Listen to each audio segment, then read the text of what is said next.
Menjelang pemilu 2024, fenomena bursa transfer tokoh politik kian menggeliat.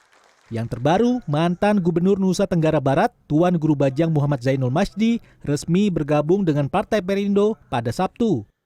TGB yang sebelumnya bergabung di Partai Golkar mengatakan ia rela loncat pagar untuk mendapatkan ruang berekspresi dan menyampaikan gagasan politik lebih luas. Pertama, saya sudah cukup lama tidak aktif di Golkar dan menurut saya platform, saya sampaikan tadi semua partai politik itu sama. Ya. Tetapi ruang-ruang untuk kita bisa berekspresi, bisa menyampaikan gagasan-gagasan politik kita. Ya. Nah itu kan juga perlu ruang yang cukup. Ya. Dan saya melihat bahwa Pak Hari memberikan ruang itu gitu untuk. Serupa tapi tidak sama, mantan Presiden PKS Anies Mata juga berpindah haluan dengan membuat partai baru bernama Partai Gelora. Anies tak sendirian, Gelora banyak diisi gerbong ex-PKS ketika Anies menjabat, seperti Fahri Hamzah. Hijrah itu termasuk hijrah politik adalah keputusan orang-orang yang merdeka. Yang punya semangat untuk move on. Dan itu tidak selalu punya makna yang sempit dari satu kelompok ke kelompok yang lain. Tidak begitu cara mengartikannya. Dari pikiran lama kepada pikiran baru.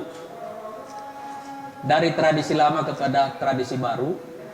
Dari masa lalu kepada masa depan. Selain nama-nama tersebut, beberapa tokoh politik juga tercatat kini beralih dengan kendaraan politik yang baru.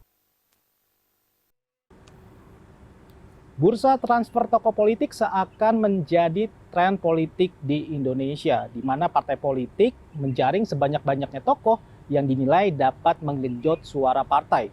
Tidak ada yang salah dan juga benar terkait dengan fenomena ini, namun hal ini seakan menyingkap terkait dengan kaderisasi partai-partai yang ada di Indonesia yang terkesan tidak berjalan.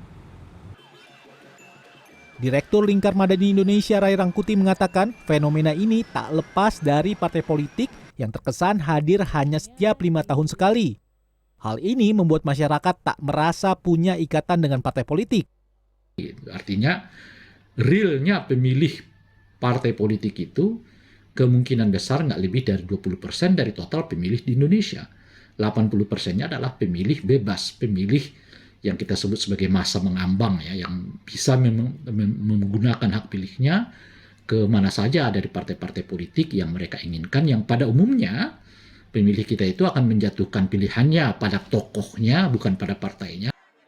Rai juga menyebut lemahnya kaderisasi serta minimnya proses ideologisasi dalam parpol membuat politik ketokohan menjadi kuat. Tim Liputan CNN Indonesia, Jakarta.